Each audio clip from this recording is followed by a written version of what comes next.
Eu vou começar aqui lendo trechos de um livro recente. Um livro não é recente, eu estava estudando e me deparei com algumas frases que me pareceram tão próximas do nosso cotidiano que eu achei que era interessante de juntar aqui para a gente poder dar o pontapé para conversar. Então, aqui as frases estão um pouco dispersas, mas elas fazem parte de 2 ou 3 páginas da introdução desse livro. E fala o seguinte: a virada judicial da vida política, primeiro fenômeno, vê na justiça o último refúgio de um ideal democrático desencantado. O ativismo judicial, que é o sintoma mais aparente, é um fragmento de um mecanismo complexo que envolve o enfraquecimento do Estado e a força da mídia. Já o enfraquecimento do Estado é uma consequência da globalização da economia. O mercado, enquanto zomba do poder tutelar do Estado, multiplica os recursos ao jurídico. O juiz aparece como um recurso contra a implosão de sociedades democráticas que não conseguem controlar de outra maneira a complexidade e a diversidade que elas geram. A lei se torna uma nova linguagem com a qual as demandas políticas, com qual se formulam as demandas políticas, que, decepcionadas por um Estado em retirada, são direcionadas massivamente à justiça. E esse processo judicial acaba por impor também uma versão criminal nos relacionamentos. A linguagem simplista do judicial tem como consequência também o aumento do número de detentos em proporções inquietantes, né? Tanto a judicialização quanto a criminalização, um fenômeno que nenhuma democracia, de fato, suporta. A mídia, sob o pretexto de garantir a máxima transparência nos processos, priva os cidadãos de garantias mínimas, como a presunção de inocência, para manter a ilusão de uma democracia direta. Muitos políticos usam a justiça para enfraquecer seus adversários. Esse uso estratégico da justiça, com objetivos de curto prazo, é revelador do individualismo. Aparece a delação, né? A aparição da delação nos costumes políticos, e vai ter uma justiça fundada na delação e um jornalismo baseado na delação.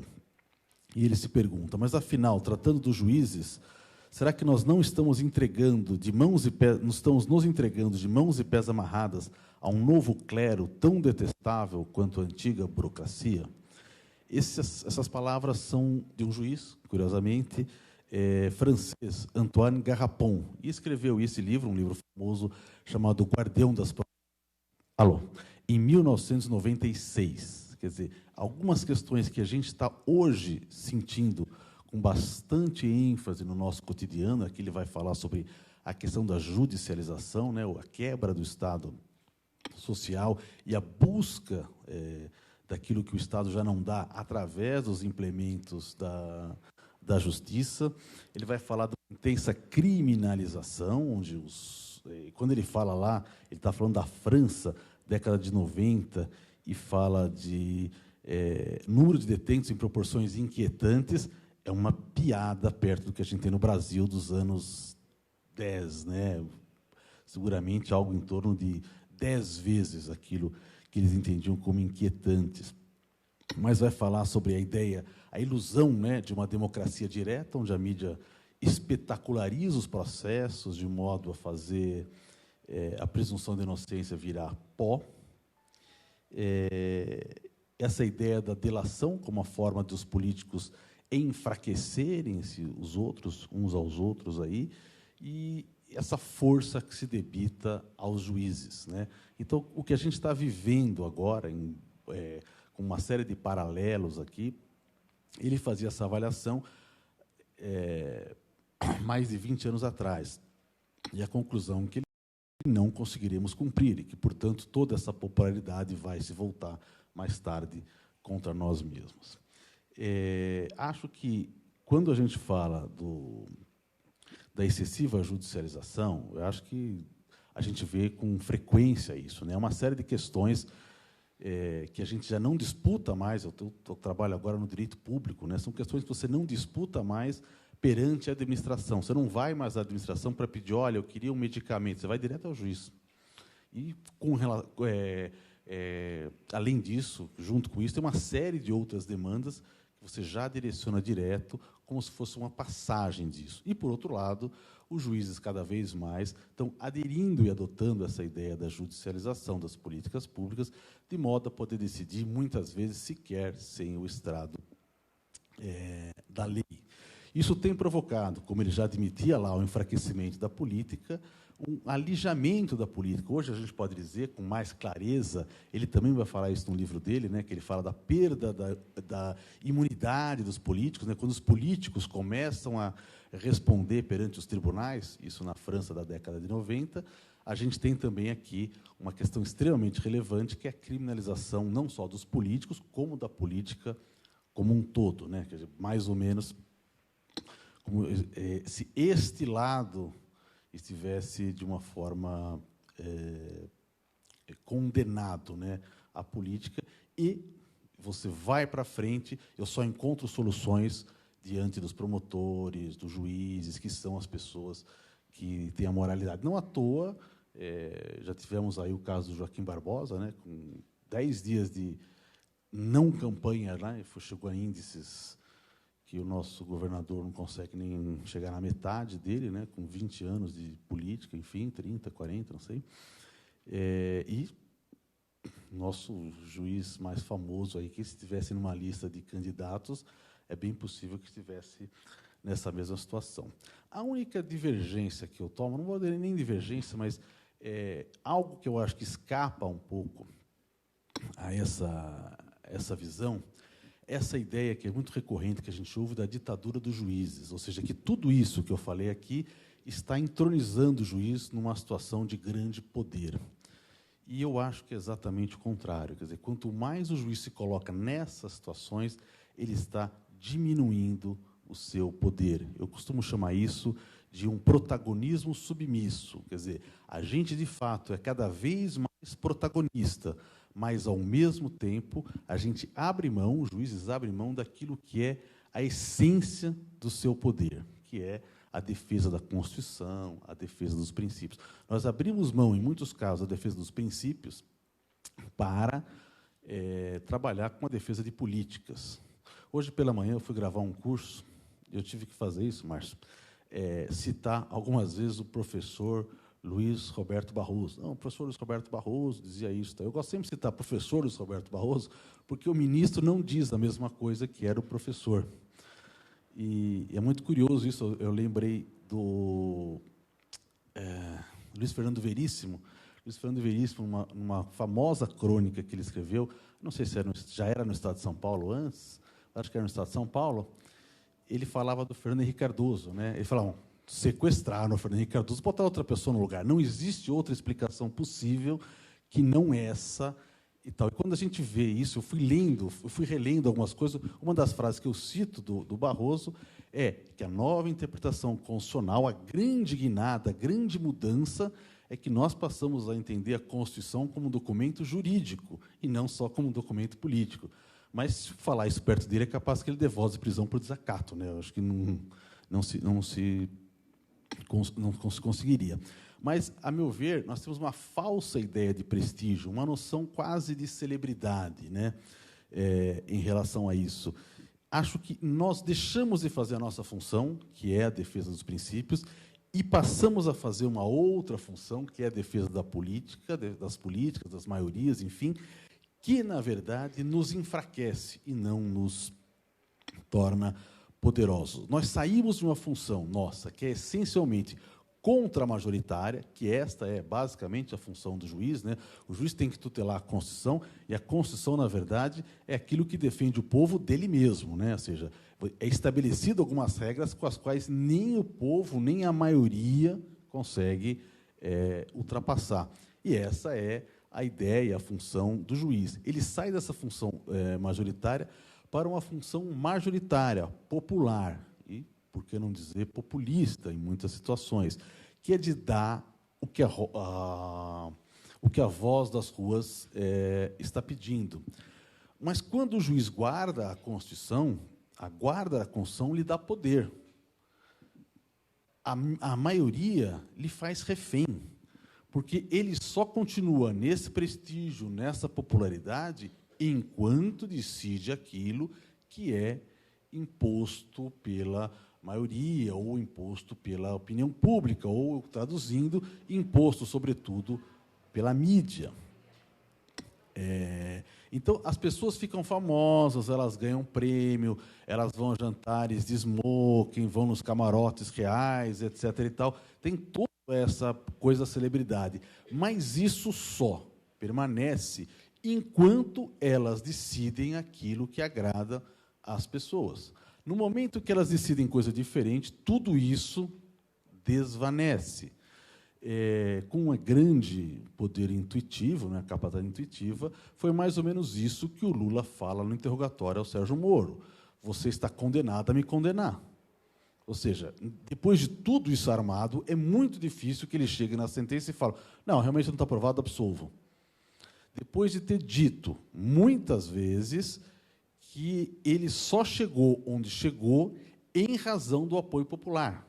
Falou várias vezes, se comunicou, digamos assim, com o povo, né, saudando as manifestações, etc. e tal, várias declarações da vara tal federal, as manifestações, tudo isso, e explicou exatamente isso, de que o apoio da mídia e o apoio popular eram imprescindíveis para ele chegar onde chegou. Que, na verdade, se a gente parar e botar isso fora dessa situação de anormalidade, seria quase como um escândalo, né? Quer dizer assim, não, eu preciso do povo apoiando para poder julgar isso. Mas se você precisa do povo apoiando, como julgar algo diferente do que o povo quer?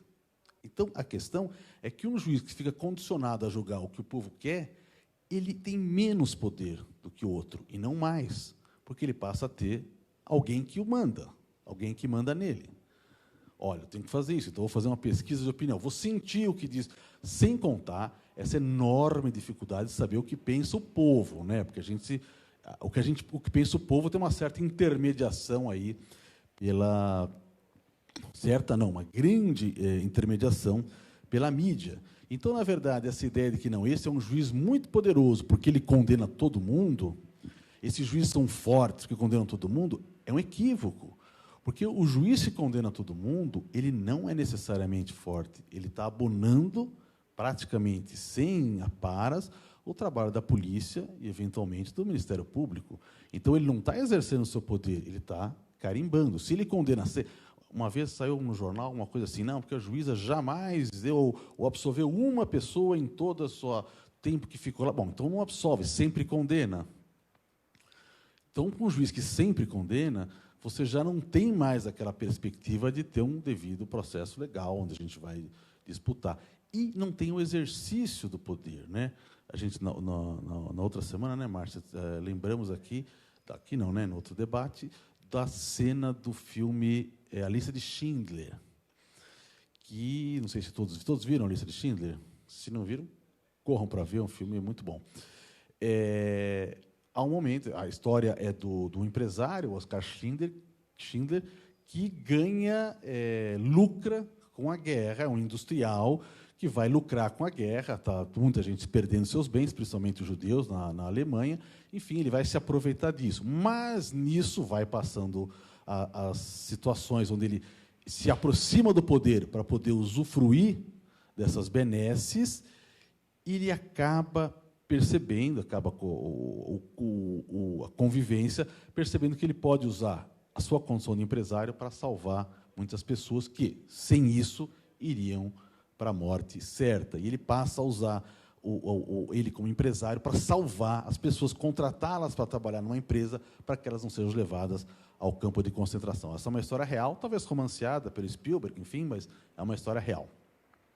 E há um momento em que ele, não sei se essa parte é real ou não, mas em que ele está no campo de concentração e fala com o chefe do campo, que é um facínora, que o seu passatempo predileto é atirar, fazer um tiro ao alvo nas pessoas que estão passando a longa distância, para matar aquelas pessoas.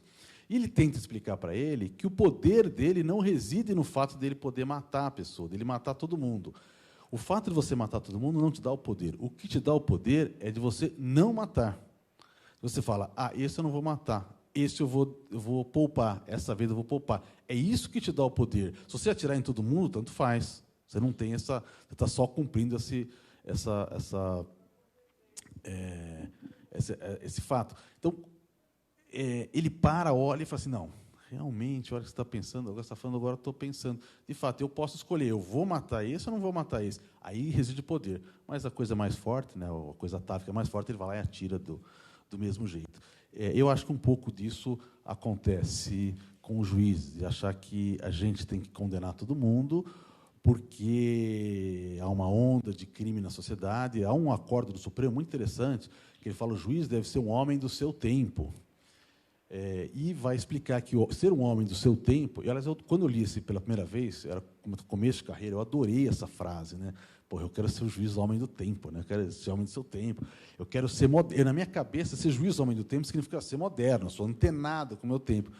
Eu fui amadurecendo e fui percebendo que, quando eles falam juiz homem do seu tempo, na verdade, era extremamente retrógrado. E o que ele queria dizer?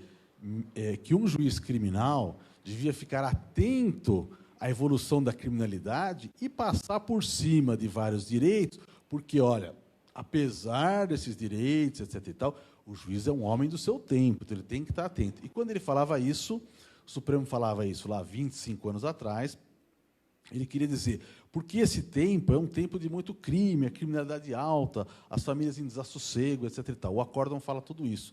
E ele vem sendo citado nesses últimos 20 e poucos anos, quase de maneira ininterrupta. É muito engraçado, porque o tempo já mudou, vão 25 anos e continua a mesma coisa, né?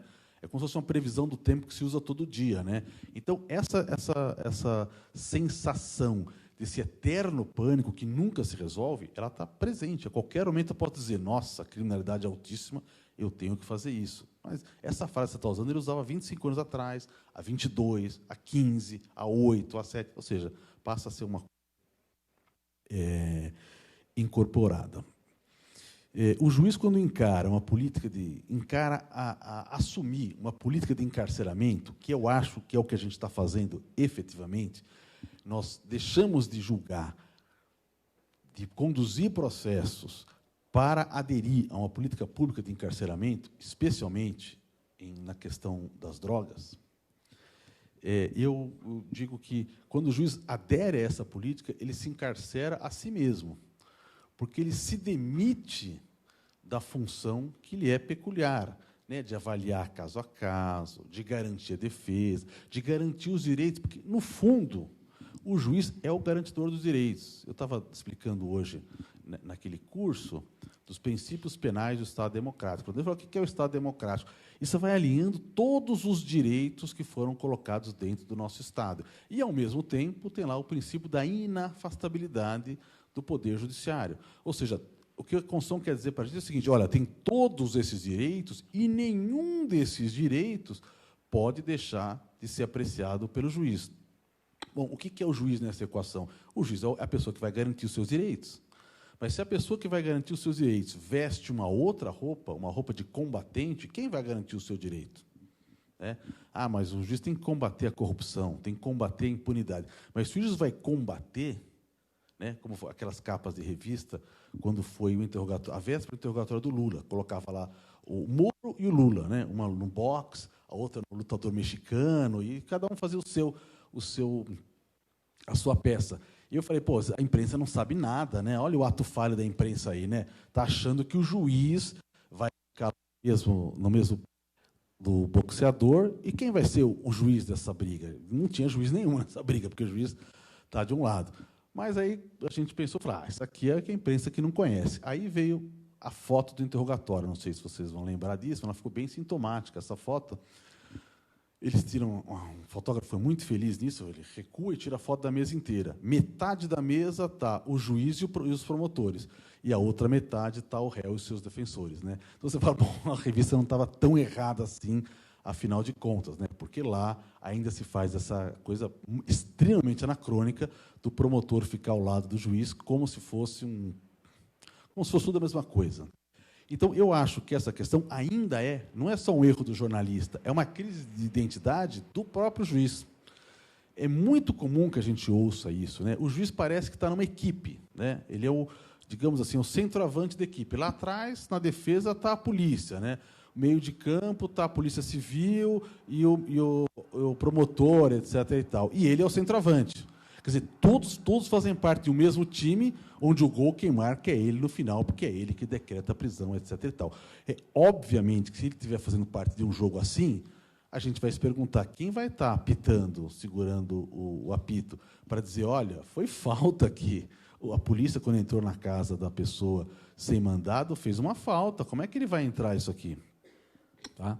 Então, acho que essa é uma crise de identidade que é bem recorrente. Quer dizer, não é que as pessoas olham os juízes assim. Muitos juízes se olham assim. E acabam fazendo essa política de encarceramento porque acham, efetivamente, que estão fazendo isso. Aliás, acho que há 3 tipos de possibilidades. Né? Os juízes podem fazer isso por ignorância, ou seja, eles acham que é a sua função. Eu acredito mesmo que sou centroavante desse time aí, que está contra a corrupção ou contra a impunidade, enfim, por ideologia, porque, afinal de contas, um direito penal forte é um direito racista, seletivo, xenófobo, machista, etc. e tal. Então, quanto mais eu fizer, mais eu faço um risco perante a sociedade, né? Um risco no meio da sociedade, ou talvez por sadismo, né? Por querer fazer algo que a sua função não permite. Então, se minha função não permite fazer isso, eu vou fazer. Eu quero ser um carcereiro, mas eu não posso ser carcereiro porque eu sou juiz. Então, eu vou ser um carcereiro como juiz, um juiz carcereiro. Então, tem um juiz investigador. Eu quero investigar, né? Para eu só investigar para ser que nem aqueles séries de televisão, série da Netflix, não sei o quê. Não, eu investigar que é legal. Mas não faz parte da sua função investigar, você faz parte de julgar, né? Bom, então vou investigar e julgar, eu vou fazer as duas coisas. E aí toma um pouco pela mão. Bom, eu falei bastante aqui, mais ou menos eu queria tentar fazer só essa introdução, porque o Márcio que é o convidado aqui de hoje. Mas, para quem quiser e tiver interesse em comprar o livro, eu acho que algumas coisas que eu tive vontade de fazer no livro foi quebrar algumas premissas. Né? Lógico, esse livro não é de direito, não é de política, etc. E tal, é a minha incursão na literatura. Né? Então, não é um livro com um intuito específico, mas, quando eu fui escrevendo, eu fui pensando nessas coisas. Primeiro, quebrar a ideia de um juiz superpoderoso, né? Um juiz que tem resposta para todas as equações e que tudo passa por ele. Muitas vezes, no criminal, a gente pensa isso. Não, vou decidir essa questão aqui e isso vai ser feito. Muitas vezes a gente não sabe o que aconteceu, a gente é obrigado a dar decisões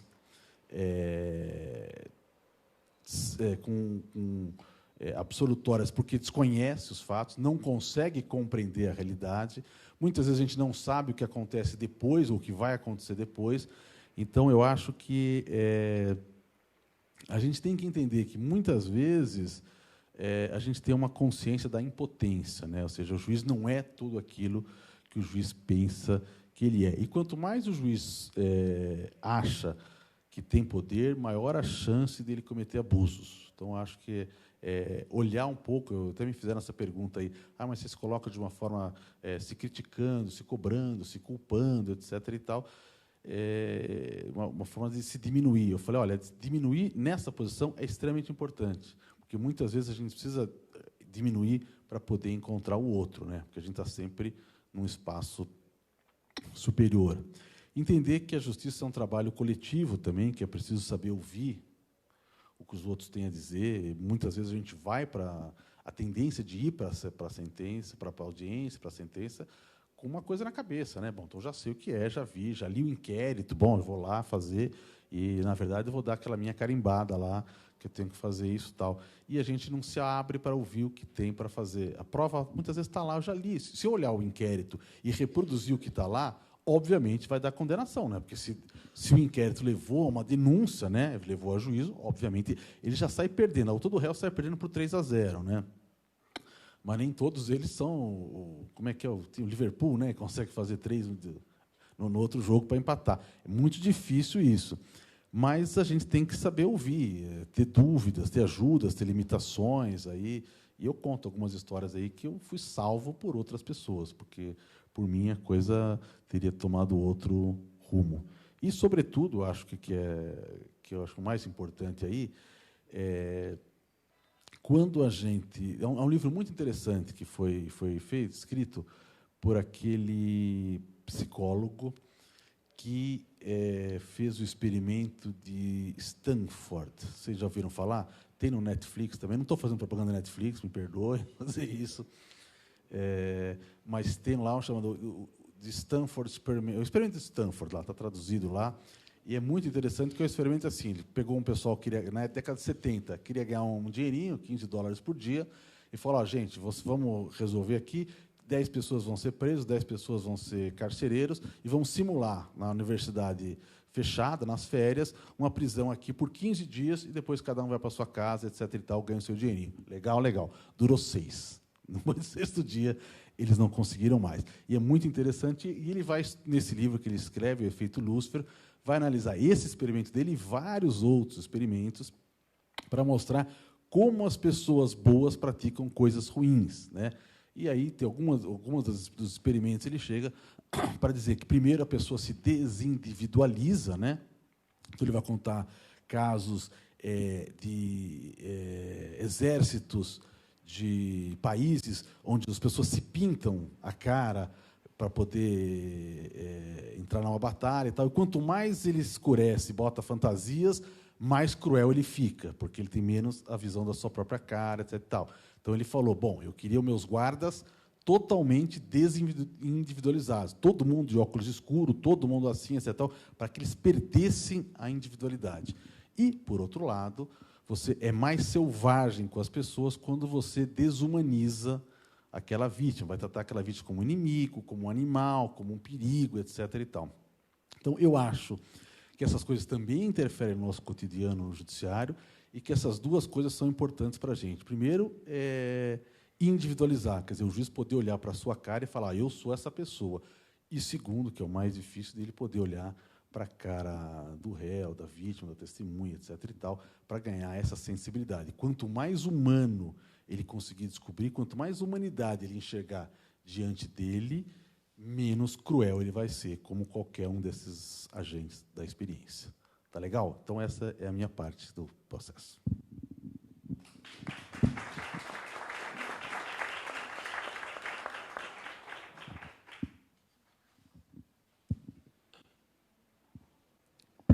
Boa noite a todos. Estou tendo o prazer de conhecer aqui o espaço, porque eu ouvia muito falar, eventos no Taperá, fiquei muito curioso de conhecer. E estou gostando bastante, já vi os livros que eu vou comprar aqui, viu? Pode ser cachê também, esse aqui do maio de 68, eu estou de olho nele.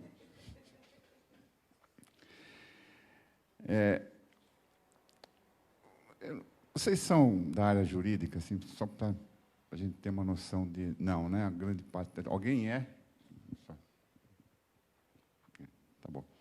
Só para a gente calibrar mais ou menos a linguagem.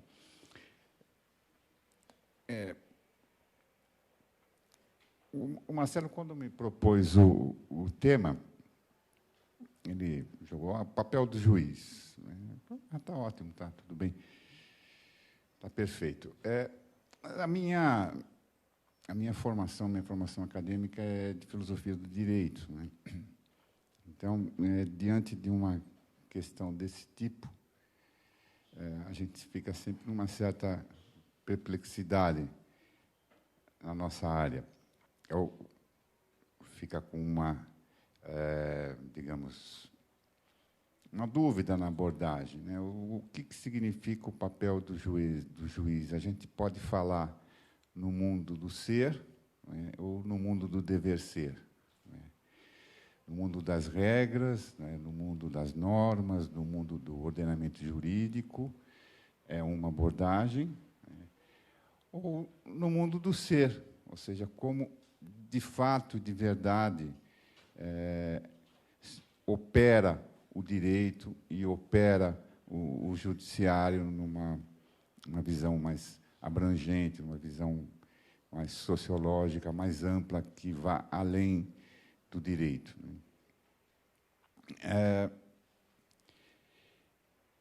E o confronto dessas duas... Aí eu pensei, bom, vamos fazer as duas abordagens, porque essas duas abordagens, o encontro entre esses dois mundos, ele é sempre iluminador, né? Ele é sempre didático, né?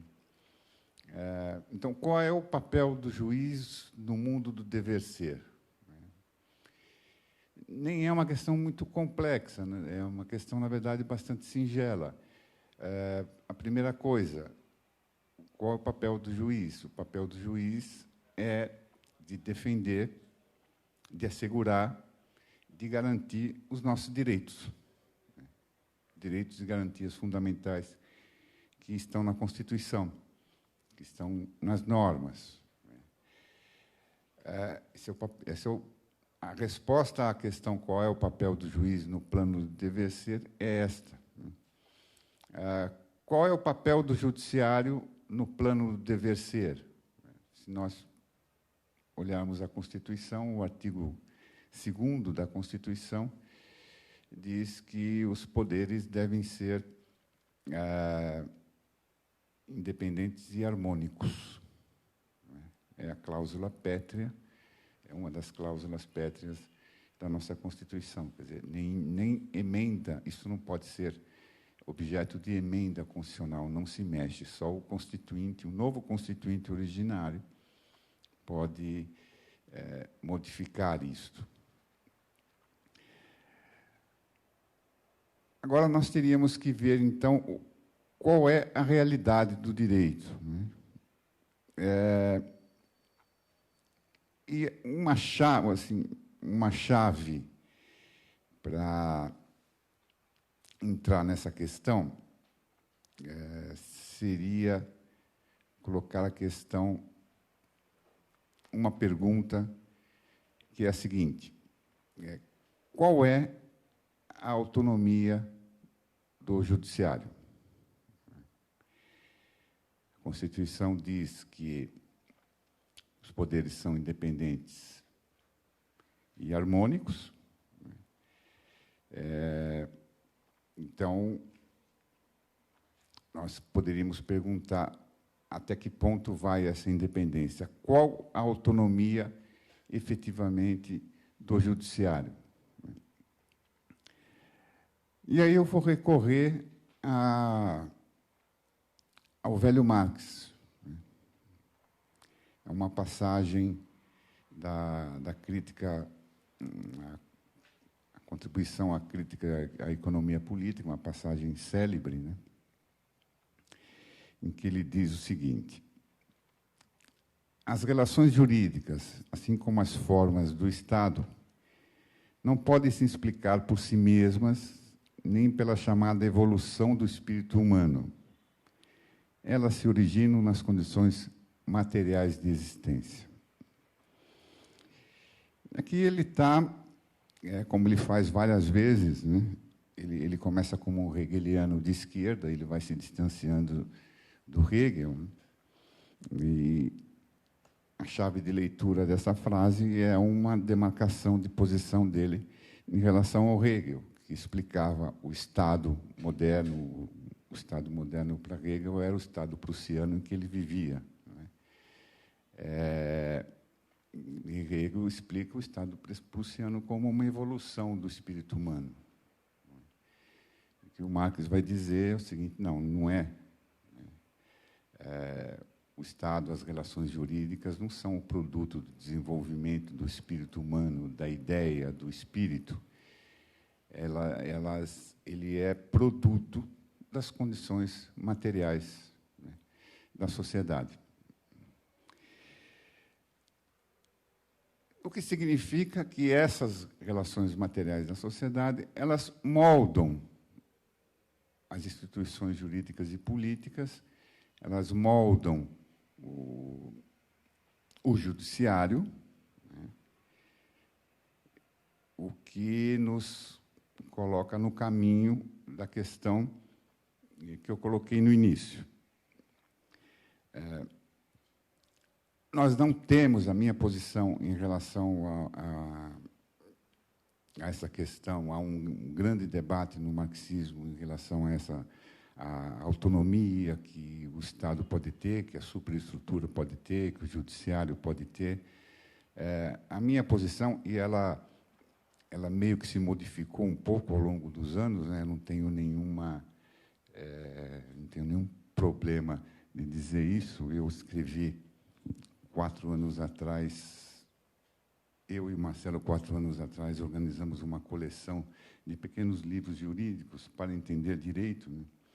O Marcelo escreveu, foram 28 títulos, o Marcelo escreveu um e eu escrevi outro. O meu título era Moral e Direito.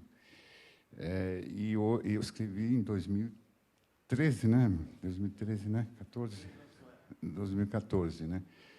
Faz 5 anos, e hoje metade dele eu teria que reescrever, né? Porque não se sustentou diante da realidade, diante do que aconteceu no Brasil, de 2013, de 2014 para cá. Eu teria que rever metade do livro. A primeira metade, não. Ela se salva ainda. Então, vocês podem comprar, né? E rasga as últimas folhas. Então, lá eu defendia que havia que a autonomia do judiciário em relação à estrutura de classe e ao poder de classe era maior do que eu constatei nesses anos acompanhando o movimento político e social do que aconteceu no Brasil. Essa autonomia, eu sustento que essa autonomia hoje, ela é, nos momentos cruciais e importantes para a estrutura dominante, ela é nenhuma. Ela é zero. Em alguns outros momentos, dependendo das contingências políticas, do momento social que se vive, essa autonomia pode ser um pouquinho maior.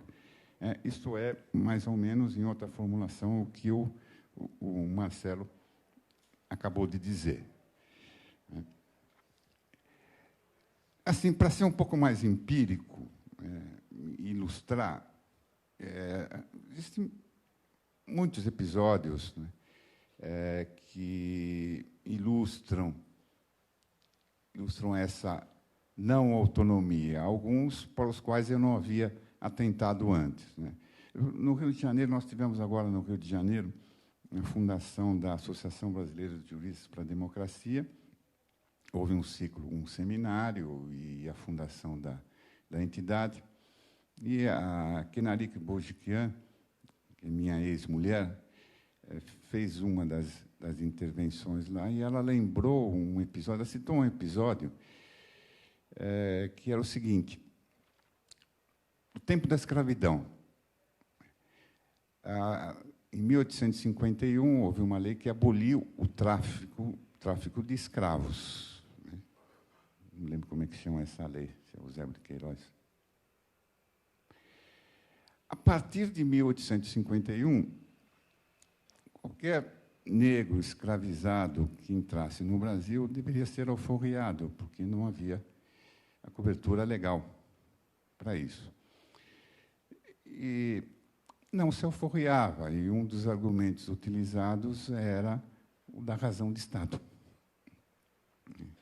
Não podemos permitir isso, porque, afinal, o interesse social, como é que vai ser o país, como é que nós vamos fazer esse...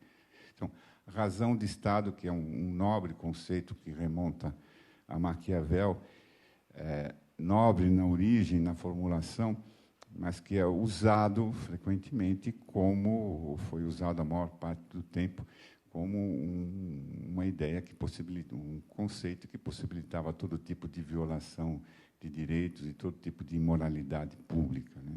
É só botar o nome em razão de Estado e está tudo justificado. Não, essa é a razão de Estado. O que mostra isto? Mostra assim, a nenhuma autonomia daquele judiciário no Império, na época da escravidão, em relação à estrutura, ao regime escravocrata, em relação à estrutura social, né? Não teria sido possível, com algum grau de autonomia, né, que milhares de escravos, de negros, fossem libertados. Mas o judiciário, ele na verdade, como o Marcelo falou, né, ele não tem poder de verdade, ele não exerce poder de verdade, né? Ele é estritamente vinculado, né, ao núcleo de poder social, ao núcleo de poder social, político e econômico, ou, em linguagem marxista, ao poder da classe dominante, né, da estrutura social. Um outro exemplo e esse é paradigmático, né, ele é fantástico.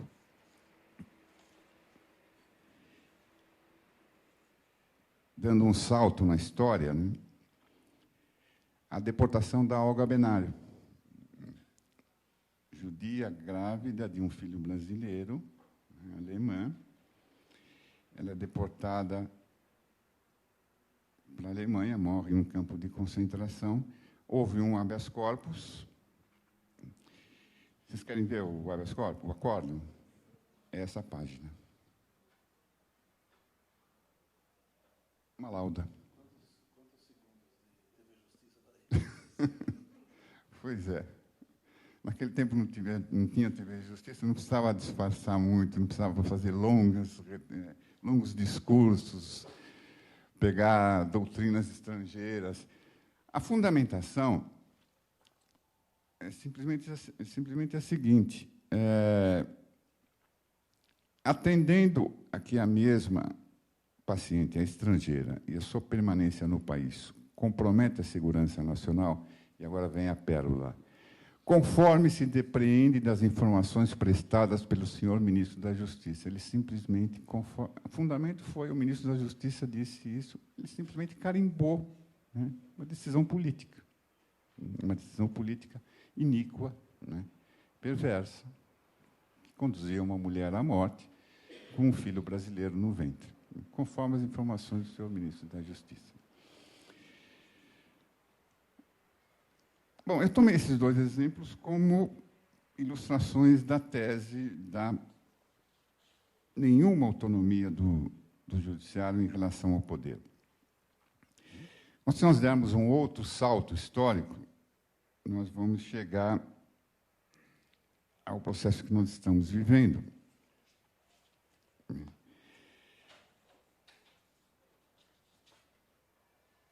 E aí nós tivemos um golpe de novo tipo, que foi, o processo dele foi conduzido pelo judiciário. O judiciário, nos regimes de força, nas ditaduras, tem um papel de legitimação, tem um papel de legalização de decisões políticas, mas era um papel secundário, coadjuvante. Nesse tipo de golpe, o feitio que ele tomou foi que o judiciário ficou no palco, protagonizou o processo em episódios assim, episódios claríssimos, sem nenhum pudor. Então, podemos lembrar a divulgação do áudio da conversa da Dilma com o Lula, que foi um crime, no momento em que o áudio é jogado na maior rede de televisão, na Rede Globo, na maior rede de televisão do país, não havia mais autorização judicial para aquela escuta. Eu escrevi especificamente um artigo sobre isso, eu tenho todos os dados na cabeça. Às 11 horas da manhã, o próprio Moro, suspendeu a ordem judicial de escuta. Às 4 horas da tarde, ele solta para a Globo os áudios, o que criou o clima social necessário, né, para dar um impulso definitivo ao impeachment da presidenta. Podemos lembrar a decisão do Gilmar Mendes de impedir a posse do Lula.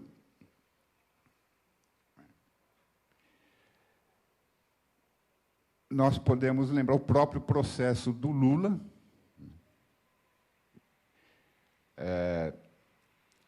uma completa anomalia. Não há absolutamente nenhum resquício de legitimidade jurídica, conceitos, provas. Ele é completamente bizarro.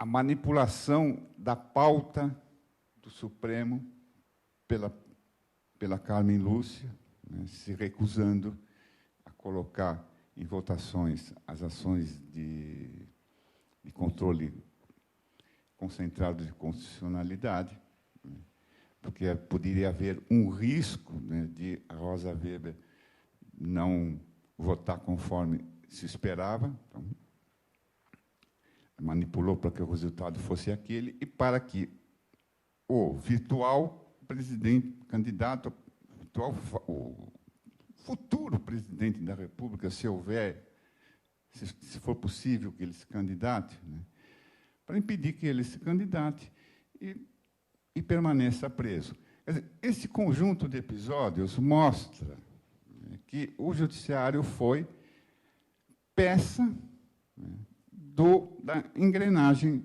do golpe. Ele não exerce poder, porque o Marcelo falou, ele não exerce poder, ele está na estrutura de poder da classe dominante.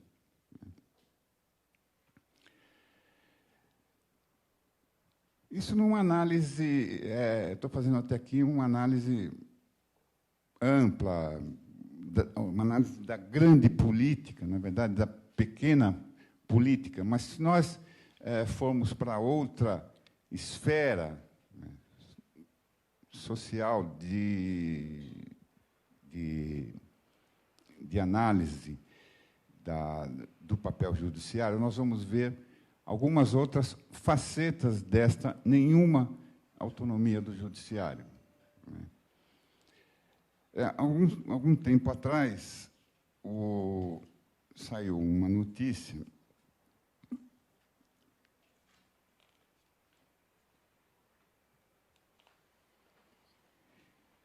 que era a revelação de uma declaração que foi feita em 1994 por um ex-conselheiro do Nixon, John Ehrlichman. E ele dizia o seguinte: a política de guerra às drogas foi criada com o objetivo de perseguir os movimentos anti-guerra e pelos direitos da população negra nos Estados Unidos, contra os direitos da população negra nos Estados Unidos.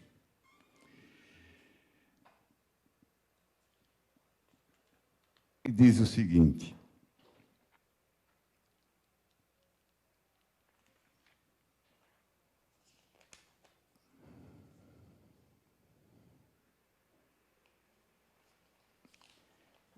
deixa eu me achar aqui.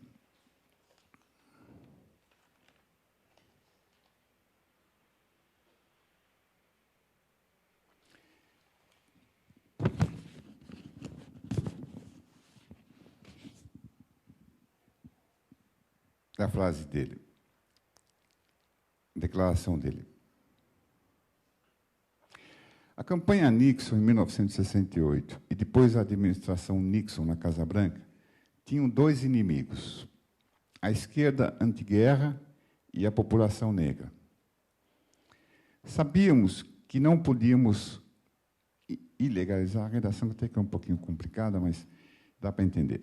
Sabíamos que não podíamos ilegalizar ou ser-se contra a guerra ou negro, mas, ao associarmos os hippies com a marijuana e os negros com a heroína, e criminalizando-os duramente em seguida, poderíamos desfazer essas comunidades. Podíamos prender os seus líderes, fazer buscas às suas casas, interromper as suas reuniões e difamá-los todas as noites nos noticiários. Se sabíamos que estávamos a mentir sobre as drogas, claro que sabíamos. para que serve, né, a política de controle das drogas? Para que serviu nos Estados Unidos naquele momento? Para controlar a população negra que nos anos 60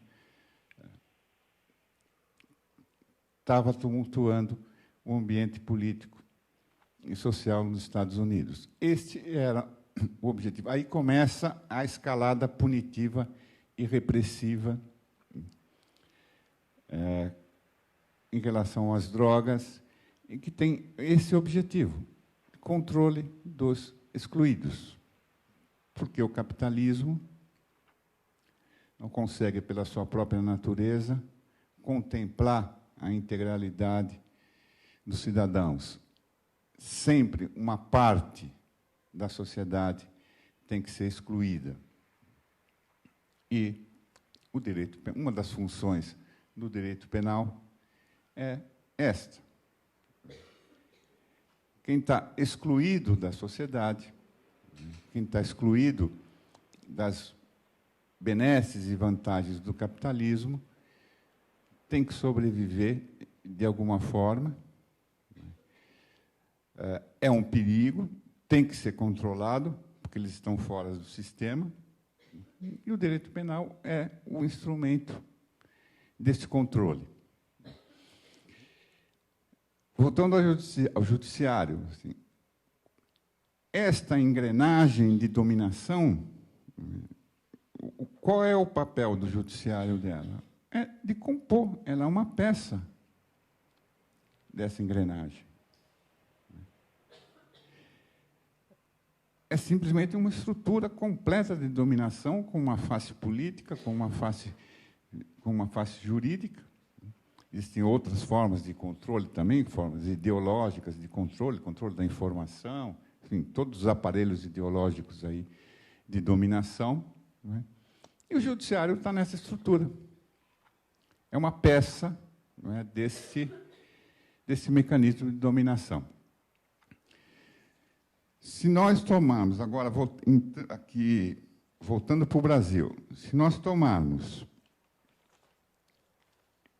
a população carcerária, tem um levantamento recente,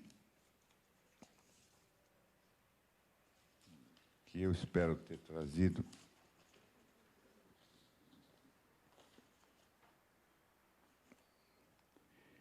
Acho que está aqui.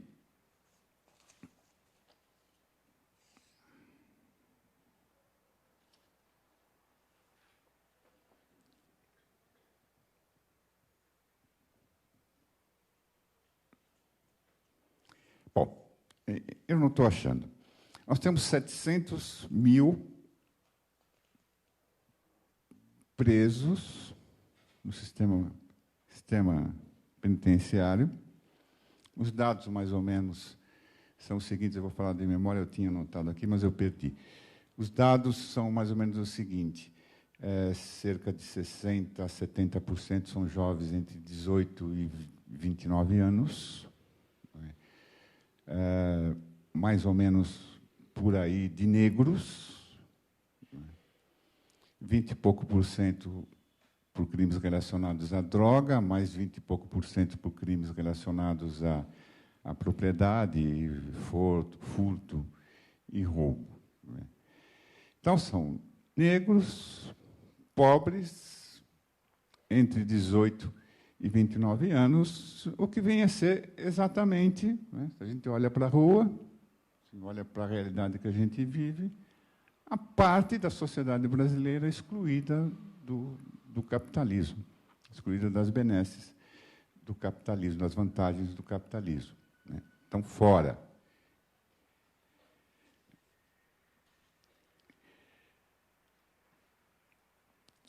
Bom, qual o nosso papel aqui?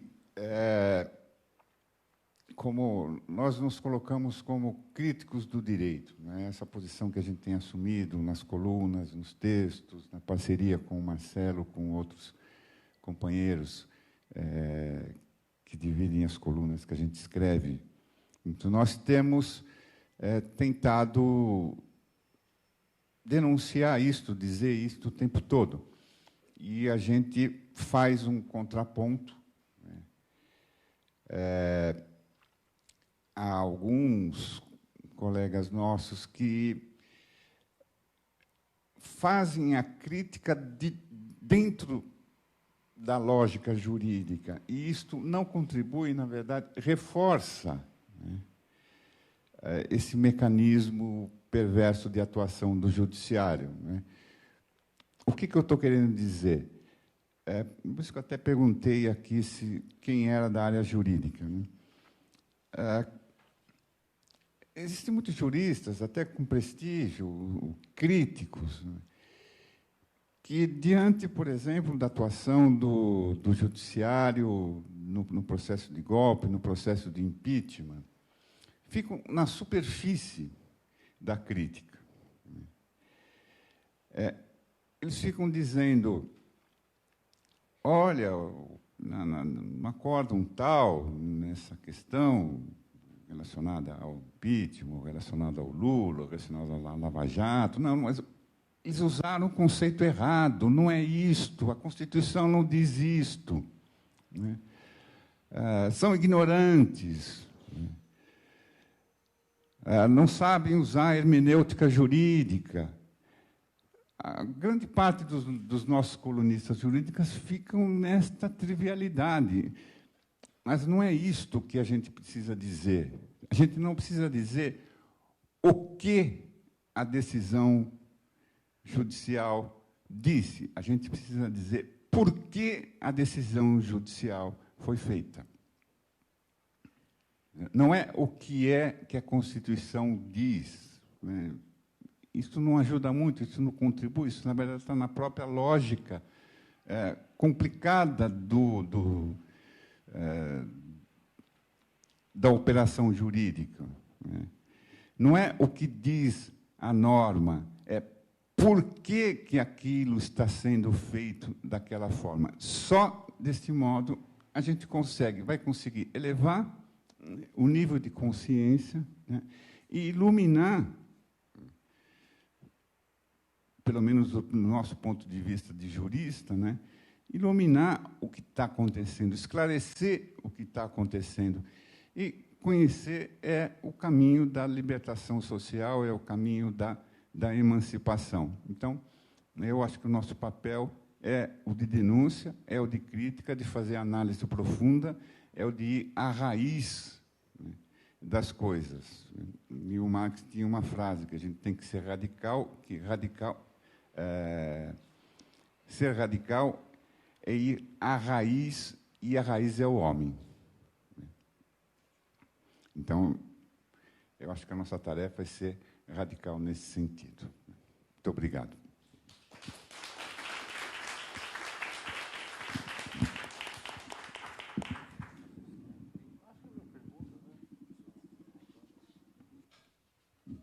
Então tá, obrigado aí aos dois. E a gente abre agora aqui para perguntas sobre, enfim, sobre os temas que discorreram, sobre o livro, sobre a trajetória deles. Vocês fiquem à vontade, sempre as conversas da Tapera informais, amigáveis. A gente pede que as pessoas se identifiquem, procurem, na medida do possível, ser breve e fazer uma pergunta. Olá, boa noite. Meu nome é Silvio e eu queria fazer duas colocações. Uma é que alguns atores têm chamado de Estado pós-moderno, em que os direitos fundamentais são esquecidos em nome de uma judicialização automática. E a outra é uma coisa que o senhor mencionou sobre um juiz participar de festas, enfim. Com isso, ele não pede o que é fundamental no juiz, que é a imparcialidade? Tem mais alguém aqui nessa primeira rodada que queira contribuir para a gente pegar umas duas ou até três aí? Alguém? Então, tá bom. Posso fazer uma pergunta? Eu aqui. É aquilo que a gente estava conversando aqui antes do debate, né? Eu venho do Itamaraty, né? Eu estou licenciado. Eu estava dizendo que o Itamaraty, que eu, hoje em dia, tendo estudado e lido um pouco mais sobre o judiciário, né? Acho que para todo mundo o judiciário ganhou uma importância, enfim, ampliando o seu poder sobre o legislativo e o executivo, bastante, né? Essa questão são concursos, né? Bastante difíceis. E, geralmente, quem passa ou quem pôde estudar com a família bancando 1 ano, 2 anos de estudo. Eu mesmo fiquei 1 ano e meio só estudando para o concurso do Itamaraty. Enfim, então, é uma concorrência, evidentemente, que eu saí de um lugar, outras pessoas não têm isso. E que isso, se num primeiro momento as pessoas ainda entram idealistas, progressistas, eu quero servir na África profunda, eu quero ajudar os brasileiros lá do Sri Lanka, não sei o quê. Ao longo da carreira, as questões corporativas, aquele círculo social da carreira, aquela necessidade de promoções, né? E, para a promoção, você precisa se adequar a uma estrutura de poder. E também a questão que a pessoa vai se tornando mais conservadora, um pouco, em muitos casos, com a idade, a classe social que ela vem.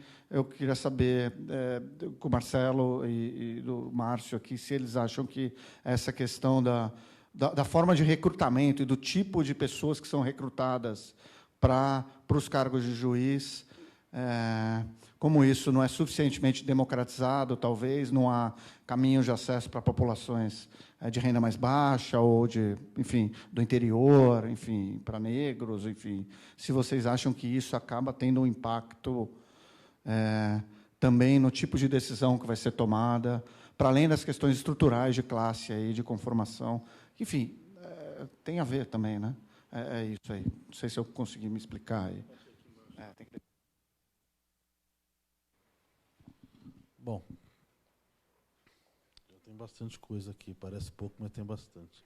Eu só ia fazer uma lembrança aqui para ajudar o Antônio, que isso que o Márcio fala de como o judiciário agiu dentro do golpe, faz parte de um artigo que eu escrevi no livro da Boitempo, Porque Gritamos Golpe. Ele está aqui também.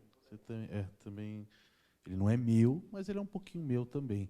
E eu faço essa análise, não chego até a profundidade do Márcio, né? Não tenho a história dele, né? Então logo não posso ter as condições materiais para ele chegar nesse ponto. Mas eu ia citar só uma decisão que ele esclareceu, que é uma não decisão, na verdade, que foi o tempo que o Supremo demora, 5 meses, né, na mão do Teori Zavascki, para julgar o Eduardo Cunha, e depois afasta o Eduardo Cunha 5 meses depois, com os mesmos fundamentos do pedido desde novembro, dezembro, da Procuradoria-Geral. Se ele tivesse aceito aquela decisão 5 meses antes, é muito possível que o impeachment não tivesse ocorrido, porque nesse prazo simplesmente ocorreu o impeachment. Esse retardo da pauta, que foi um retardo provocado, né, retardo proposital, esse retardo da pauta que permitiu, o Supremo avalizou. Se ele tivesse decidido de uma forma diferente, ele poderia dizer, não, o Supremo julgou e não havia nada contra Eduardo Cunha, mas o Supremo entendeu que sim havia,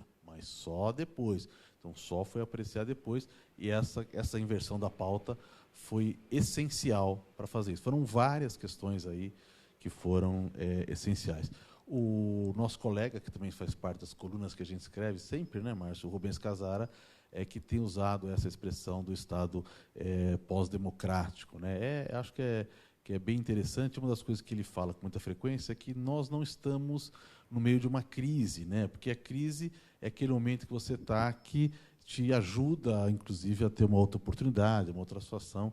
Que ele fala, não, isso não é a crise, isso já é a outra situação. Nós já chegamos ao patamar aí da... E ele se ampara num livro que eu acho bem interessante, que é o Neoliberalismo, a Nova Razão do Estado, do Dardot e Laval, que eles basicamente colocam isso como neoliberalismo não mais como uma questão política ou econômica ou sociológica, mas como uma questão de racionalidade, né? Aquela ideia Foucaultiana de governamentalidade, a nova forma de governar.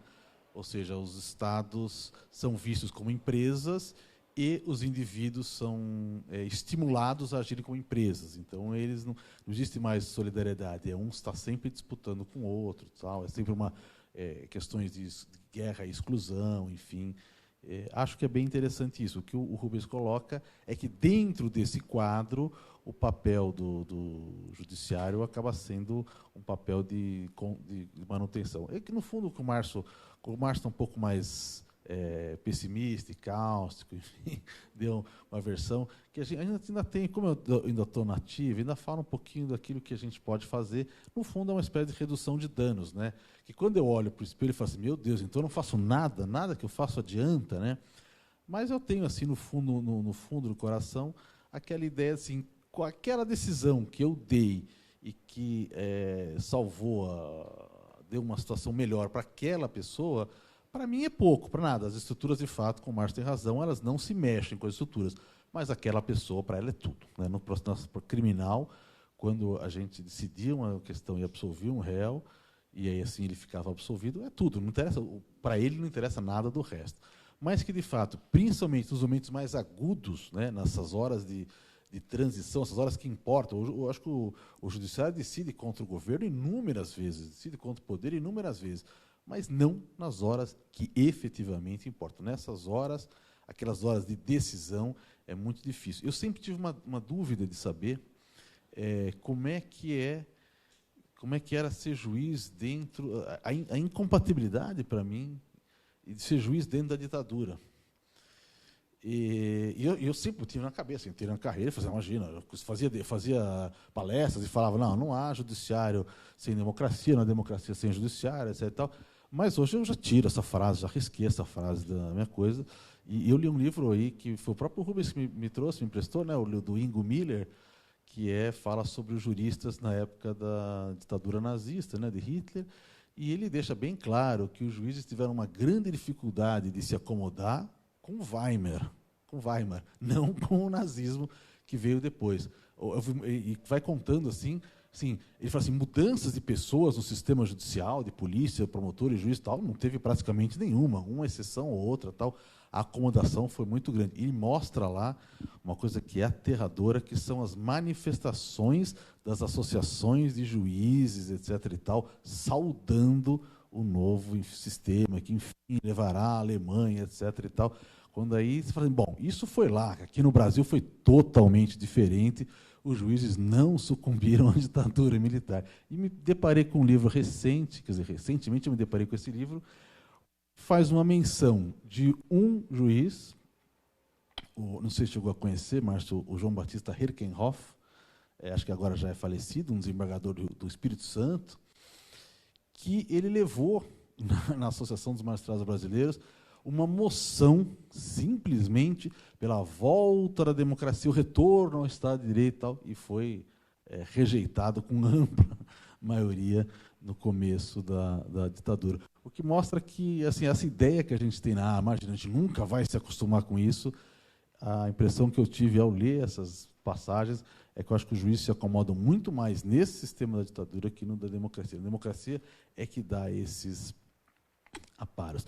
Mas você perguntou também, imagino que seja isso, pensando no Sérgio Moro, a respeito de festas e fotos, etc. E tal. Eu, sinceramente, eu acho essa questão de foto, eu não acho uma coisa relevante, porque, às vezes, você está num evento, a pessoa vai do seu lado e quer tirar foto, lógico, obviamente, você só vai no evento que essas pessoas estão do seu lado.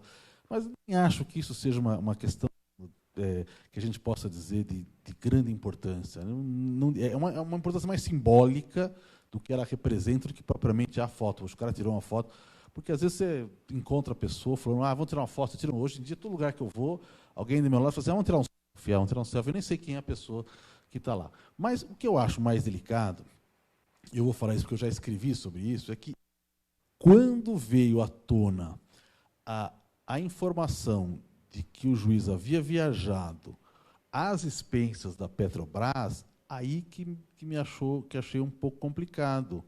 Eu queria ver essa explicação, eu nunca ouvi, porque a Petrobras é parte desse processo. A Petrobras é assistente de acusação.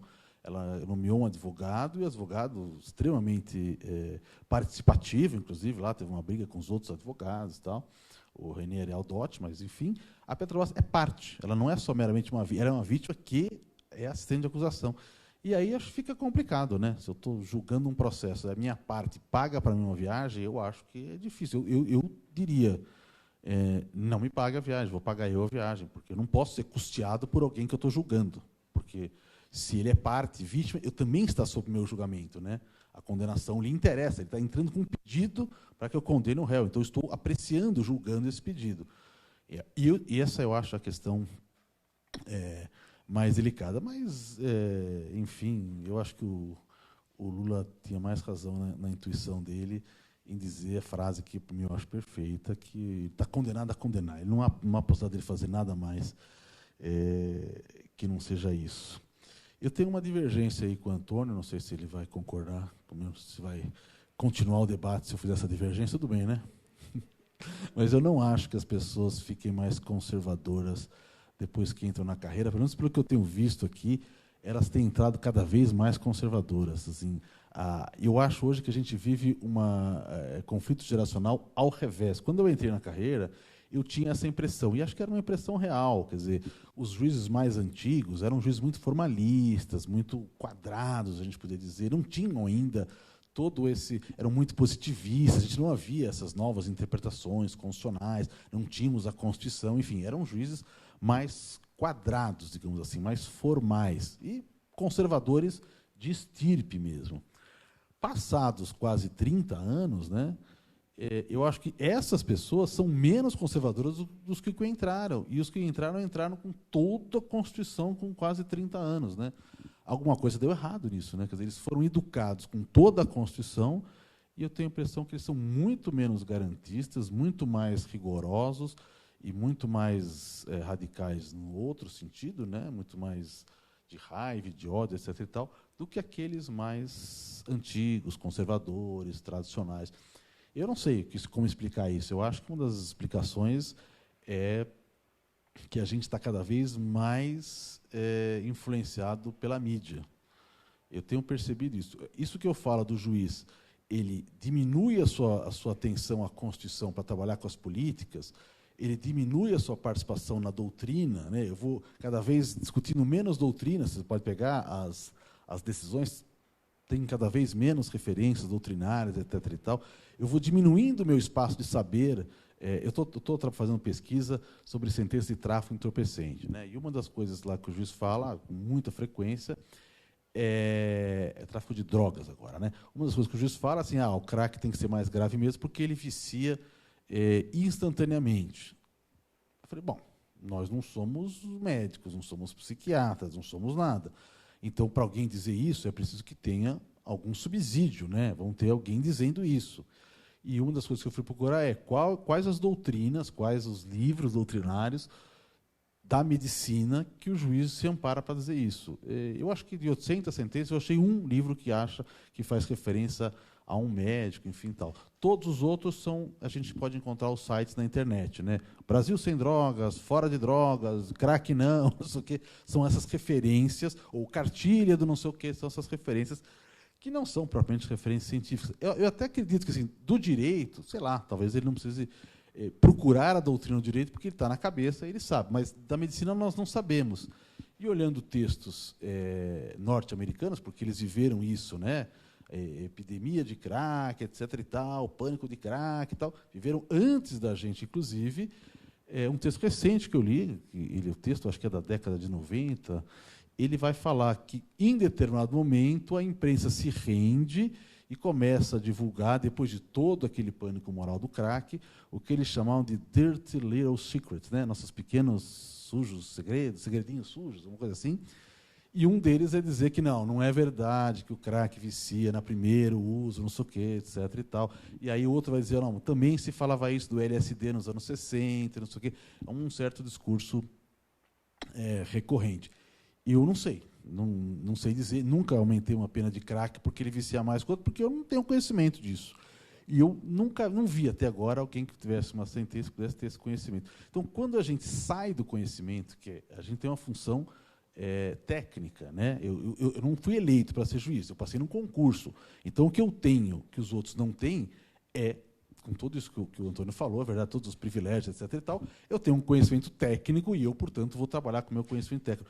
Quando eu abro mão do conhecimento técnico, eu fico ao sabor da mídia, ao sabor do que eu leio na revista Veja. E, olha, o pessoal lê muito revista Veja, é inacreditável. É inacreditável. As pessoas até brincavam comigo, que eu falava, gente, o meu filho, né? Com quantos anos o Rafa parou de ler revista Veja? Na escola, eu falava assim, não, revista Veja, não sei o que tal. Ele tinha 12 anos, já não vai, essa revista não serve, não sei o que, etc. e tal. E acho que, se fizer uma pesquisa, vai ser a revista mais lida. Então, eu não acho, só divergindo isso do Antônio, eu não acho...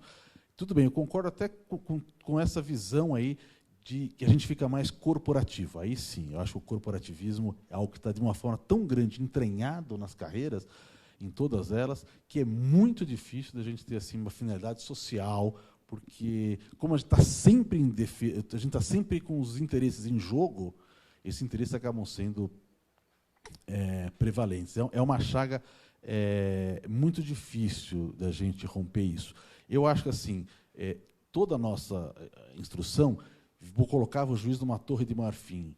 Então, é por isso que eu falo esse negócio de fotografias, de políticos e tal. Juiz não pode fazer isso, juiz não pode conversar com político, juiz não pode tomar partido, juiz não pode falar, juiz não pode fazer. Tudo isso, no fim, né, juiz não pode se manifestar sobre isso. Eu nunca gostei disso, porque tudo isso, no fim, coloca a gente só falando com a gente mesmo.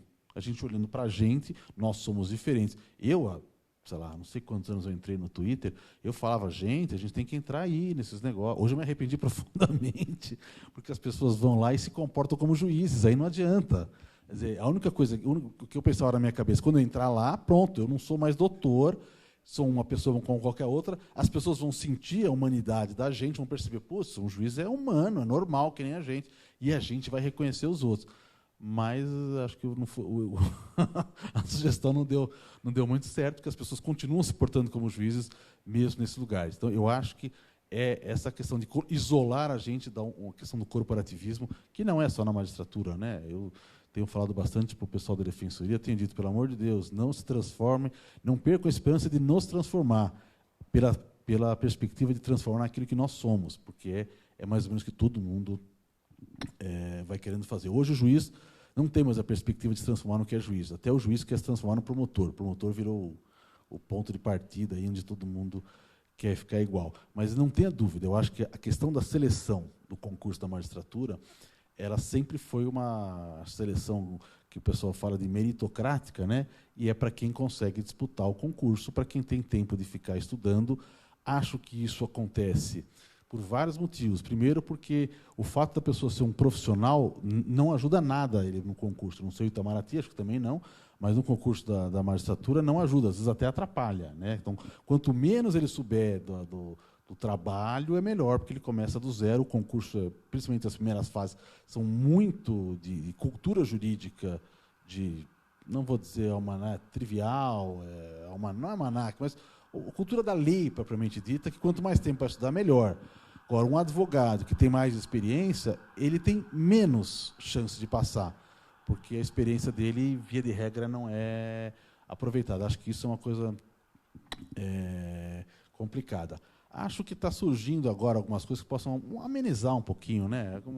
Talvez até legitime isso, enfim, mas que são esses cursinhos gratuitos para a Defensoria, que foi o primeiro, né? Eu participei, e agora os juízes mesmo aqui de São Paulo estão fazendo um cursinho destinado, basicamente, a quem não tem condição de pagar. Então, o cursinho é gratuito, a escolha de vagas lá, as cotas, escola pública, etc. e tal, privilegiando isso. Acho que é muito pouco para fazer isso, né? A gente tinha que fazer uma inclinação maior, mas essa eu acho que é uma conversa muito longa. Mas, de resto, o Estado brasileiro está todo ele preparado para dar privilégios e vantagens para os que menos precisam. A gente sempre fez isso, né? Sempre deu muito mais para quem precisa de menos. E as nossas carreiras não é diferente com isso. As nossas universidades também são assim.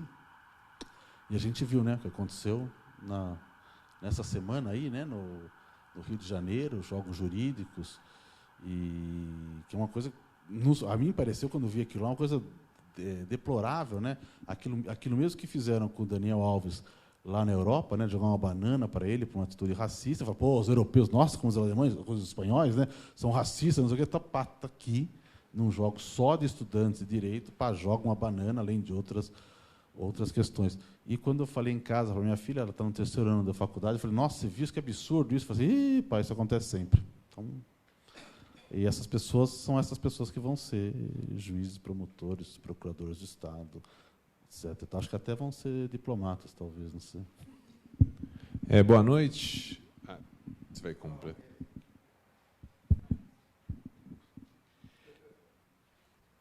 Eu tive uma experiência, viu, Antônio? Eu fui da banca da concurso de acesso da Procuradoria em 2010.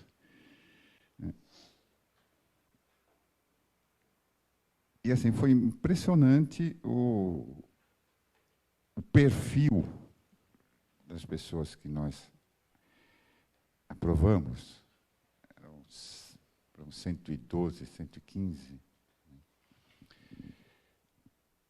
eles eram assim, eles tinham entre 25 e 30 anos, 25 e 32 anos, estavam fazendo cursos preparatórios desde que saíram da faculdade, ou seja, não trabalhavam, porque tinham um pai, uma família que sustentavam.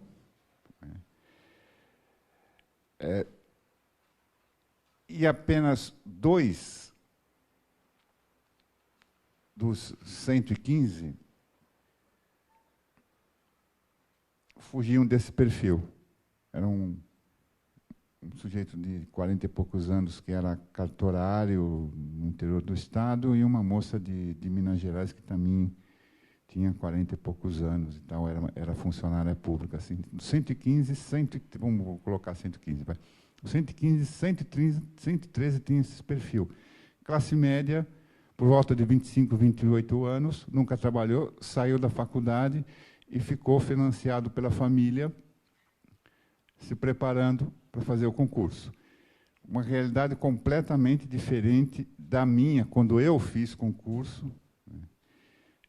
Eu venho de uma família de classe média baixa, pode-se dizer. Meu pai era farmacêutico e eu tive azar de perder meu pai com 16 anos, ou seja, com 19, 20 anos eu ainda tive que trabalhar, né, enquanto fazia a faculdade. E me formei, fiz o concurso, e eu trabalhava na época da faculdade. E eu trabalhava quando estava fazendo o concurso. Qual seria a minha chance hoje? Praticamente zero. Né? Neste perfil, eu não teria chance. E aí, uma coisa que agrava, não é o seguinte: esse pessoal está saindo de uma classe média filofascista ou protofascista. Como diz a Marilena Chauí, a classe média é uma aberração cognitiva, a classe média brasileira é uma aberração cognitiva, é uma aberração ética, ele tem até uma terceira aberração que eu não lembro agora. E são essas pessoas, quer dizer, esta classe média que foi de camisa amarela para a Avenida Paulista, que vota no Bolsonaro, que acha o Moro o máximo, que não lê, que não se instrui, que não tem formação, que é formada nesse ambiente social muito próximo ao que há de mais reacionário e, frequentemente, muito próximo mesmo ao fascismo. São esses os jovens, né, que estão assumindo. É o que o Marcelo falou, não vão ficar. Eles já são, porque eles vêm deste meio social. Isso é terrivelmente assustador. São esses caras que vão ficar aí por mais 30. Agora, com a emenda da Bengala, eles vão ficar até 70 e poucos anos, né, colocando gente na cadeia com essa mentalidade. Quer dizer, nós estamos entrando numa encruzilhada social terrível. Não estou sendo muito otimista, não. Eu e o Marcelo, que somos amigos há muitos anos, a gente brincava que eu era otimista, porque eu sempre, né, Márcia? Eu era otimista e ele era o pessimista, né? E nós estamos mudando de posição. Assim, quando isso aconteceu nos anos 30, nos anos 40, nos anos 30, 40 na Alemanha, foi preciso um cataclisma para que a sociedade alemã, ou seja, o fascismo, a derrocada do fascismo, a guerra, né, para que a sociedade alemã desse um salto moral e saísse daquele túnel tenebroso, aquela coisa tenebrosa do fascismo. Né? Será que nós vamos ter que chegar a um outro cataclisma para dar uma virada nessa sociedade, ter um pouquinho de esperança em alguma coisa melhor do que esse buraco que nós estamos vivendo? Não sei. Mas, enfim, tem uma frase, né, que os os homens nunca se colocam desafios que não possam vencer. Então, eu vou me agarrar mais emocionalmente a esta frase do que racionalmente. A gente tem uma pergunta, a gente está ao vivo, né? Sou Carlos Eduardo, e temos aí uma média de 23 pessoas acompanhando o debate, né? E a Ariadne Natal enviou uma pergunta, eu vou ler. O Marcelo comentou sobre a crise de identidade do juiz a respeito de seu papel, citando a imagem da capa da Veja do Moro lutando contra o Lula. Apontou que o juiz deixa de ser aquele que protege os direitos e passa a ser o centroavante, e se confunde com o próprio Ministério Público, ao se abster de deliberar e simplesmente reproduzir uma lógica punitivista. Eu queria saber, 1, se, na opinião dele, em algum momento na nossa história, os juízes de fato ocuparam um papel garantista. E 2, qual a permeabilidade desta reflexão no judiciário, se este deslocamento é percebido e elaborado como uma adaptação dos juízes aos novos tempos, ou se não há esta reflexão. Muito obrigado, Ariadne Natal. Eu diria que a pergunta da Ariadne está até melhor do que a minha formulação aqui, quando eu fiz aqui. De fato, acho que não dá para dizer totalmente não, nunca fomos garantistas, mas eu costumo dizer que nós estamos vendo o edifício do garantismo destruir, quer dizer, a Constituição de 88 foi uma Constituição cidadã, que foi uma Constituição que deu plenos direitos, que desenha um direito penal e todo um processo garantista, sem que a gente tenha conseguido dela usufruir. Quer dizer, uma espécie de um garantismo porcina, né? Lembra daquela novela, né? Que foi sem nunca ter sido, né? O garantismo Inês de Castro também. Ele foi sem nunca ter sido. Acho que a gente não foi. Acho que, por exemplo, em relação ao Supremo, fomos. Nesse artigo que está no Por que Gritamos Golpe, eu faço uma retrospectiva de que, no começo do século XXI, ou seja, dos anos 2000, a primeira metade dessa década, o Supremo deu várias decisões como se fosse um juiz social efetivamente, várias decisões contramajoritárias. A lei dos crimes hediondos entendeu inconstitucional no que diz respeito à progressão de regime, a lei da videoconferência, vários pontos da lei de drogas e várias outras questões que o Supremo foi avançando. Então, parecia que nós estávamos finalmente descobrindo a Constituição. Mas aí chegou o processo do mensalão e, como diz o professor Barroso, né, o Supremo deu uma decisão que é um ponto fora da curva. A gente não sabia que esse ponto fora da curva, na verdade, ia virar toda uma outra curva e que o próprio Barroso ia ser um dos principais condutores disso. Então, eu acho que, efetivamente, a resposta dela, eu acho que não. Acho que a gente nunca foi. Mas tivemos aí algumas condições melhores do que a gente tem hoje. Eu acho que, assim, essa questão para quem é do direito, né? Vou falar porque tem gente que mas para quem não é, rapidamente dá para entender. A lei dos crimes hediondos fixou regime integralmente fechado, ou seja, sem possibilidade de progressão. Isso acabou levando os nossos... Nesse período que ela vigeu, de 1990 até 2006, que o Supremo entendeu que era inconstitucional, esse pedaço, nós saímos de 90 mil presos para 400 mil. Né? Nesse período, o encarceramento feminino, que era muito fortemente baseado na lei de drogas, ele cresceu muito e passou a ser uma situação preocupante. E, naquela época, a gente dava a sentença e dizia, isso é inconstitucional, eu não posso aplicar isso, eu não vou aplicar isso aqui. E levávamos porrada de tudo que é lado. Ficamos 15 anos tomando porrada na cabeça, até chegar ao Supremo e falar, aqueles lá estavam certos. Ufa, vida. Hoje em dia não acontece mais isso. Nunca mais a gente pode dizer, estavam certos. Então, assim, o pouco de esperança que a gente tinha, parece que ela está refluindo.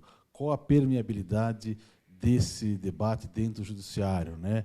Acho que dá para ver com a perspectiva de vários juízes que têm esse pensamento, que vieram a ser processados e punidos no último tempo. A permeabilidade é bem pequena. Aliás, eu diria que permeabilidade para debate hoje é pequena em qualquer lugar. Tirando aí o tapera-taperá, que a gente pode falar assim à vontade, discutir, está bem difícil de fazer debate. Principalmente debate entre posições antagônicas, etc. e tal, hoje em dia praticamente não existe. E, tal qual o Itamaraty, né, como o Antônio falou no comecinho, né, o judiciário também tem um certo insulamento e também é carregado de um grande conservadorismo. Então, de fato, Ariadne, você está com mais razão do que eu. É que eu, de repente, fui tomado aí, acho que para fazer um contraponto ao Márcio, de um pouquinho de otimismo, assim, que há uma vida, um pouquinho, o nariz um pouco para fora para respirar da água, mas logo a gente já cai de novo. Como é que estamos com o horário aí? Porque tem gente saindo para não quer. Puxar mais uma. Uma eu digo uma rodada, tá? Então quem vai falar? Boa noite, eu sou Pedro. Eu queria só, puxando um gancho dessa permeabilidade crítica no judiciário, e também pensando que o judiciário sendo um braço da segurança pública, política de encarceramento e criminalização, ativismo judicial, tudo. Há uma possibilidade do juiz destoar dessa maioria que está sendo levada, porque até mesmo, sobretudo na justiça criminal, o juiz ele está muito preso ao inquérito, a depoimento de policiais, e tem como ele se destoar dessa maioria e fazer uma justiça mais crítica?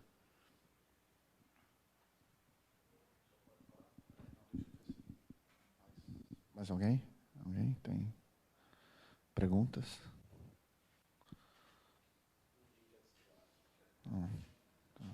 Eu queria perguntar, então, uma aqui também. Como é que o teu livro foi recebido por seus pares no judiciário? Bom, tem, eu acho que tem. Tem como ser um juiz mais crítico e usar a Constituição e os garantismos. Eu acho que tem. Não vejo como... A gente faz o que a gente tem que fazer. Eu acho que a independência do julgar ainda existe. Bom, é verdade que tem algumas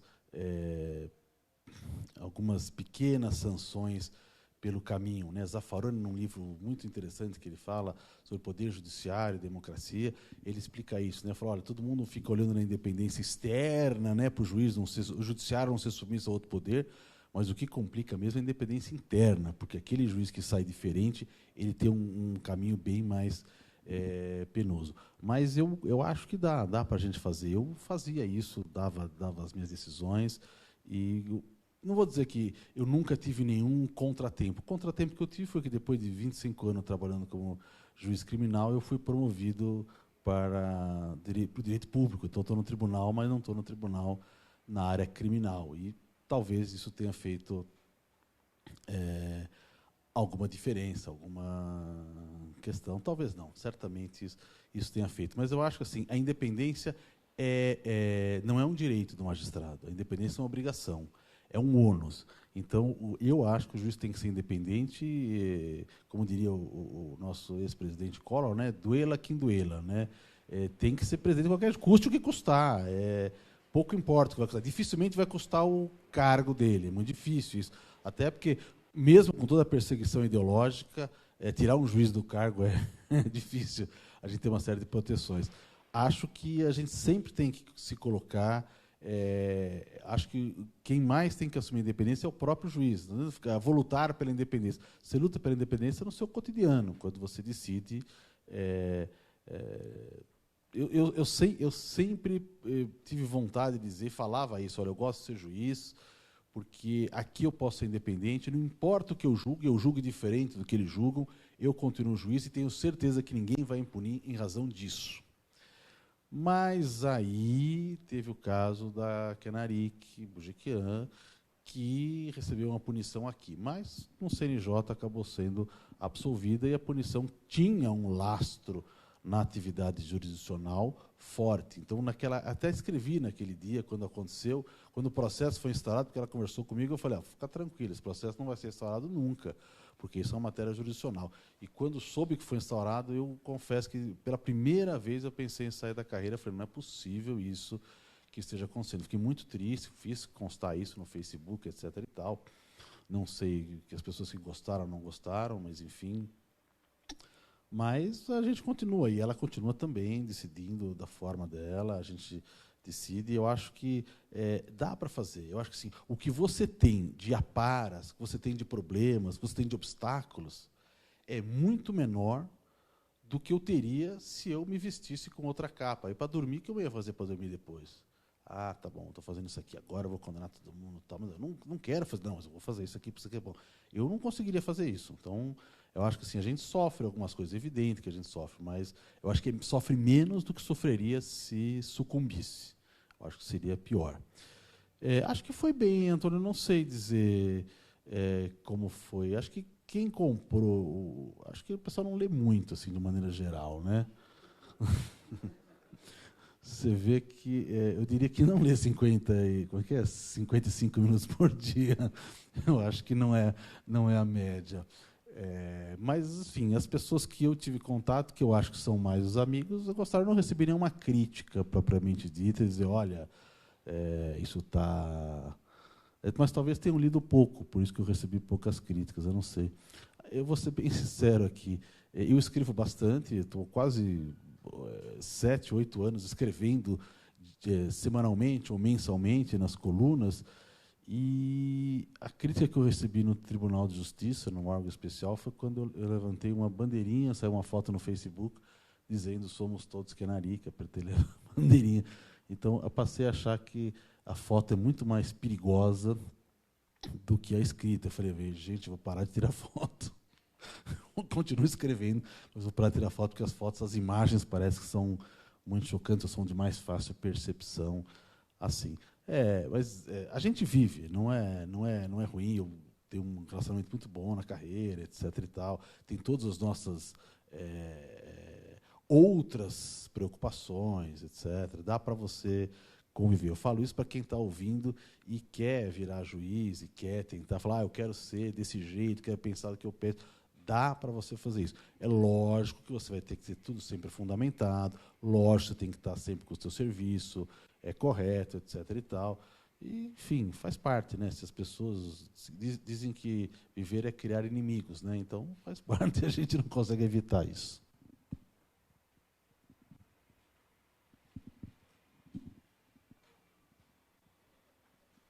Eu ia dizer que você sofre um pouco mais, os bons juízes progressistas, senão você deu uma visão muito otimista.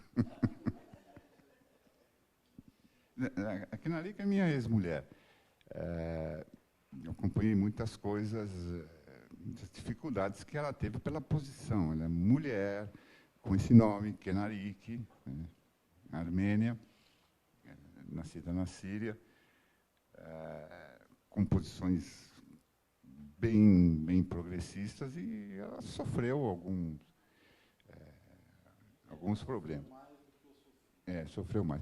Você teve um episódio também, aquele do Pinheirinho, que eu te botei na fria, né?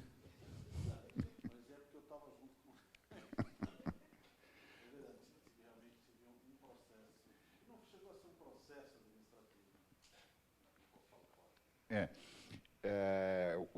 O Casara, no Rio de Janeiro, está com um procedimento do CNJ que se manifestou. Aí não foi propriamente na atividade jurisdicional, mas há um meio de fazer uma pressãozinha, de colocar um incômodo em alguns juízes progressistas, que são garantistas, que é invocar esse preceito, essa norma que proíbe o juiz de ter atividade político-partidária, mas eles só perseguem os juízes que supostamente têm uma atividade política quando esse juiz é progressista.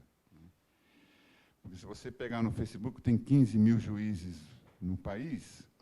Se você entrar no Facebook e fizer uma pesquisa, 16 mil deles se manifestaram a favor do impeachment, dizendo que o PT é isso, o PT é aquilo, a Dilma é aquilo outro, e ninguém fez um procedimento administrativo para apurar a atividade deles como exercício, como política partidária, como político-partidária. Só se faz isso com juízes progressistas. O Rubens Casara, no Rio de Janeiro, fez um discurso como cidadão,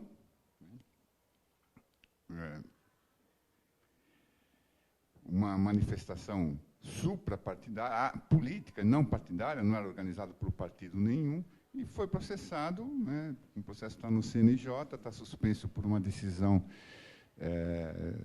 ainda provisória do Supremo, mas sofre, né? Eu acho que sofre, sim, alguns empecilhos, pelo menos a minha experiência de ser casado com uma foi essa, né? Com uma juíza progressista foi essa. Hã?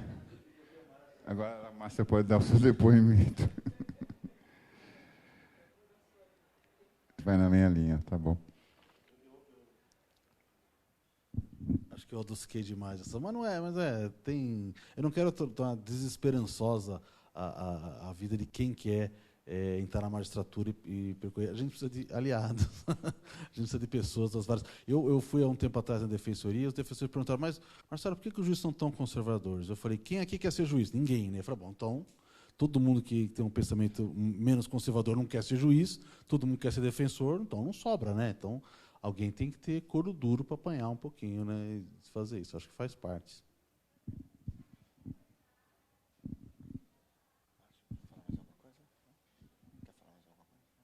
Pessoal, todo mundo querendo jantar aí, pegar um autógrafo do Marcelo antes, né? Então tá bom. Então obrigado aí a todas e a todos pela presença aí. Obrigado ao Marcelo aí por ter proposto e vindo aqui, e ao Márcio por ter aceitado o convite aí. O pessoal que está na internet, valeu então. A gente fica aberto aí para fazer mais coisas dessa área jurídica, assim, que não é uma área assim que a gente tem trabalhado tanto quanto deveria.